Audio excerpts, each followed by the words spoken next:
بسم اللہ الرحمن الرحیم نحمدہ و نصلی علی رسولہ الکریم اما بعد فاعوذ باللہ من الشیطان الرجیم بسم اللہ الرحمن الرحیم۔ عزیز طلبہ، اس وقت جو آپ سے میں نے بات کرنی ہے اور اس کا موضوع ہے رمضان کی آمد۔ رمضان کی آمد۔ اب اس پہ تھوڑی سی بات کریں گے کہ سب نے بات کو دھیان سے اور توجہ سے سننا ہے۔ حضور پاک صلی اللہ علیہ وسلم کے زمانے میں جب رمضان کا مہینہ آتا تھا تو آپ اس سے پہلے ہی تیاری میں لگ جاتے تھے۔ اور کتنی دیر پہلے تیاری کرتے تھے بتاؤں آپ کو؟ سن رہے ہیں سارے؟ رمضان کی تیاری 6 ماہ پہلے شروع ہو جاتی تھی۔ اور ابھی رمضان میں کتنے دن رہتے ہیں؟ مطلب کہ چند ہفتے رہتے ہیں نا۔ آج کتنی 7 تاریخ ہو گئی ہے؟ 2 ہفتے کے بعد، یعنی 2 ہفتے کے بعد پھر آپ رمضان شروع ہو جائے گا۔ اور حضور پاک صلی اللہ علیہ وسلم، آپ خود اور آپ کے جتنے دوست ہیں، جتنے صحابہ اکرام ہیں، وہ سب کے سب 6 ماہ پہلے تیاری میں لگ جاتے تھے۔ اب کیسے تیاری کرتے تھے؟ کیوں بھی سن رہے ہیں سارے؟ اب تیاری کیسے ہوتی تھی کہ سب یہ دعا کرتے تھے 6 ماہ پہلے ہی کہ یا اللہ آگے رمضان کا مہینہ آ رہا ہے، ہمیں خیر و عافیت کے ساتھ رمضان کے مہینے تک پہنچا دے۔ اب خیر و عافیت کا کیا مطلب ہے؟ اب خیر و عافیت کا مطلب یہ ہے کہ وہ تندرست ہو، اللہ نے اس کو صحت بھی دی ہے۔ اب دیکھیں، ایک بیمار آدمی ہے، وہ روزہ رکھ سکتا ہے؟ تو اس کے لیے، روزے کے لیے، عبادت کے لیے صحت کا ہونا بھی ضروری ہے۔ یعنی 6 ماہ پہلے ہی دعاؤں میں لگ جاتے تھے۔ ہم نے تو دیر کر دی ہے نا۔ اب چلیں، ابھی بھی چند ہفتے رہتے ہیں، 2 ہفتے، تیسرے ہفتے میں رمضان شروع ہو جائے گا۔ تو آج سے ہم نے یہ دعا کرنی ہے کہ یا اللہ ہمیں خیر و عافیت کے ساتھ رمضان تک پہنچا۔ اور پھر جب رمضان کا مہینہ شروع ہو جائے تو پھر رمضان کے اندر تو زیادہ سے زیادہ عبادت کرنے کی کوشش کر رہی ہیں۔ اور رمضان کا مہینہ وہ مہینہ ہے کہ اس میں ہر نیکی کا عمل 70 گنا بڑھ جاتا ہے۔ ابھی آپ کہیں گے کہ نا سبحان اللہ، کہیں آپ نے ایک دفعہ سبحان اللہ کہا تو جنت میں لگا 1 درخت۔ کتنے لگے؟ 1۔ کتنی دفعہ پڑھا؟ اب یہی سبحان اللہ جب آپ رمضان کے مہینے میں پڑھیں گے تو آپ کو 70 مرتبہ سبحان اللہ کہنے کا ثواب ملے گا۔ کتنی مرتبہ؟ اب رمضان میں آپ 1 دفعہ پڑھیں گے تو اب جنت میں اب پڑھا ہے تو کتنے درخت لگے؟ 1۔ جب رمضان میں پڑھیں گے تو سبحان اللہ 1 دفعہ پڑھا اور جنت میں درخت لگ گئے 70۔ تو ہے کہ نہیں یہ وہ بزنس، وہ کاروبار، یہ سب سے وہ بڑھیا کاروبار ہے کہ جس کے اندر ہر عمل کا اجر 70 گنا بڑھ جاتا ہے۔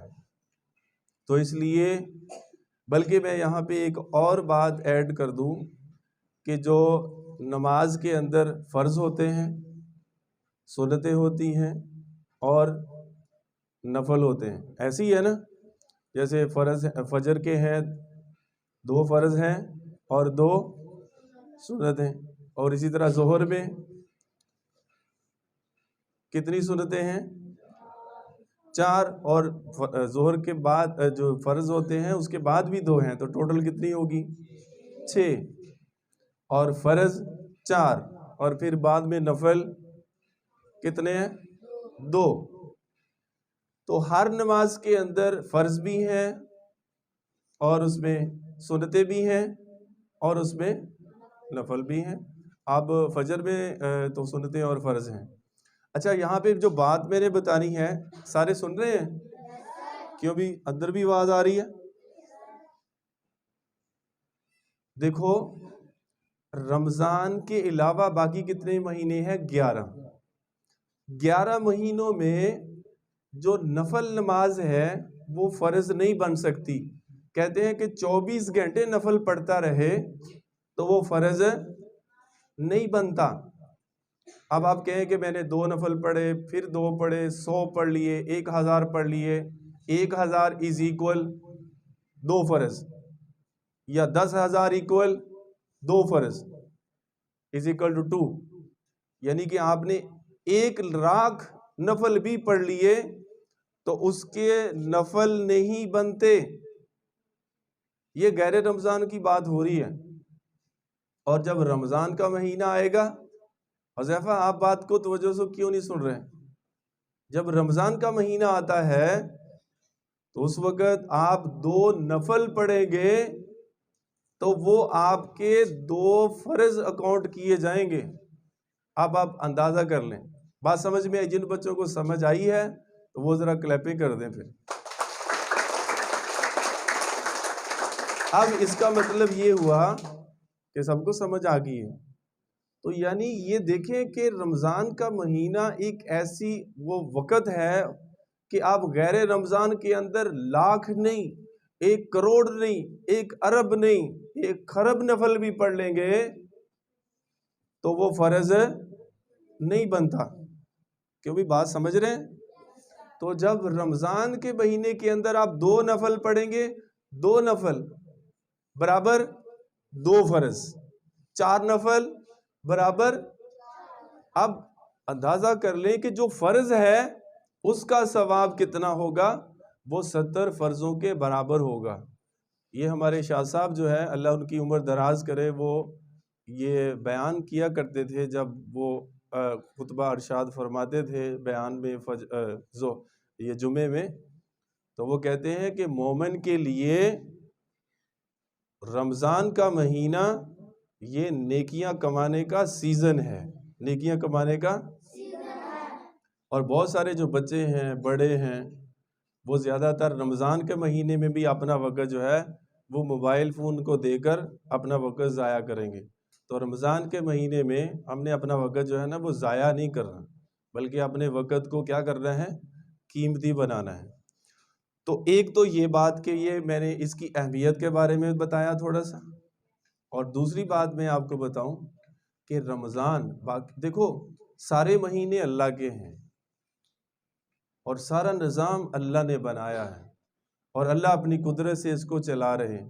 تو اللہ جل شانہ اپنے حبیب کے ذریعے سے یہ ہم تک میسج پہنچا ہے کہ جو رمضان کا مہینہ ہے یہ اللہ کا مہمان مہینہ ہے.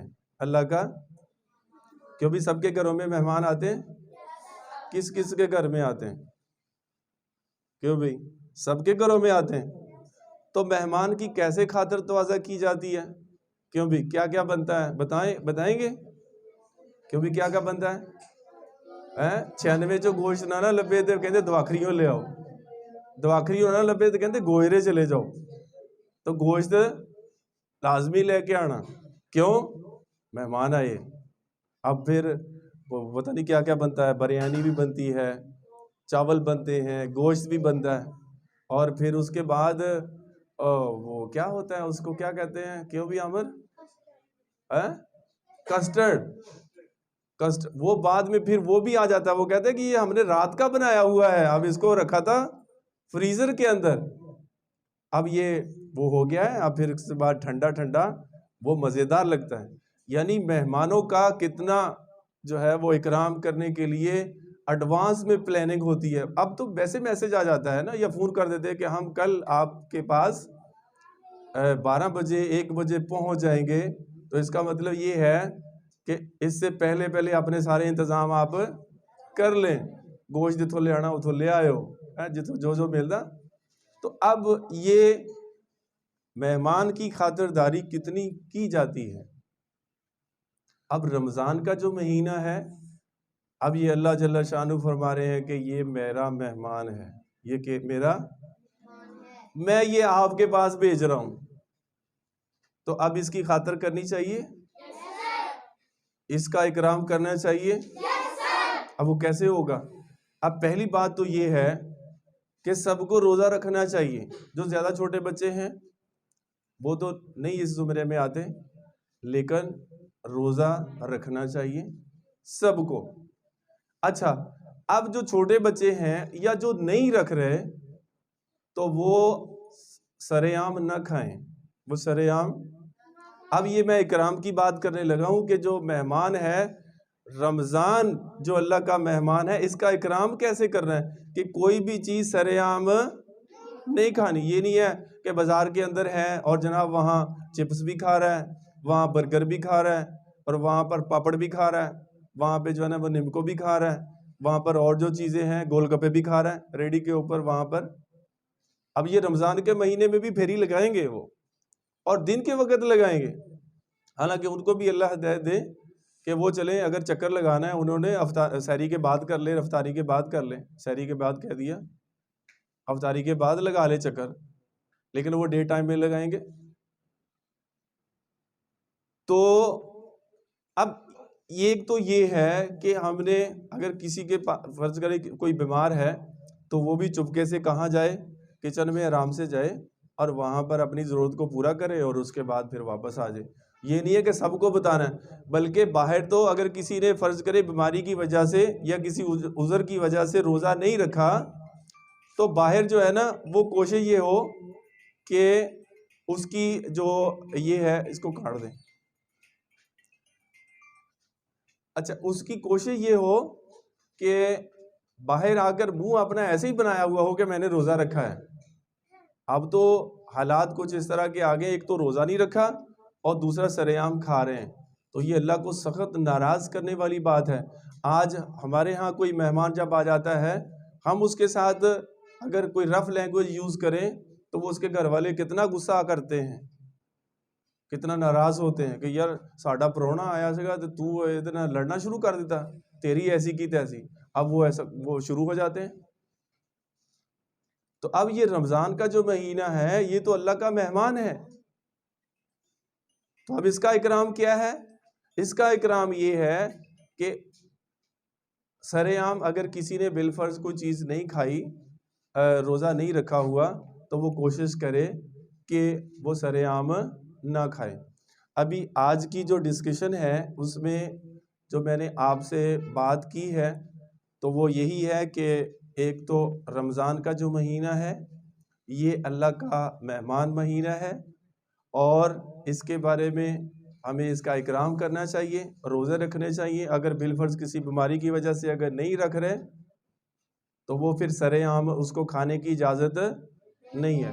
اور دوسری میں نے جو پہلی بات کی ہے وہ یہ کہ ہم آج سے ہی دعا کریں کہ یا اللہ ہمیں خیر و عافیت کے ساتھ رمضان تک پہنچا، تو کریں گے بھی کوشش کی۔ اللہ پاک ہم سب کو عمل کی توفیق نصیب فرمائے، آمین۔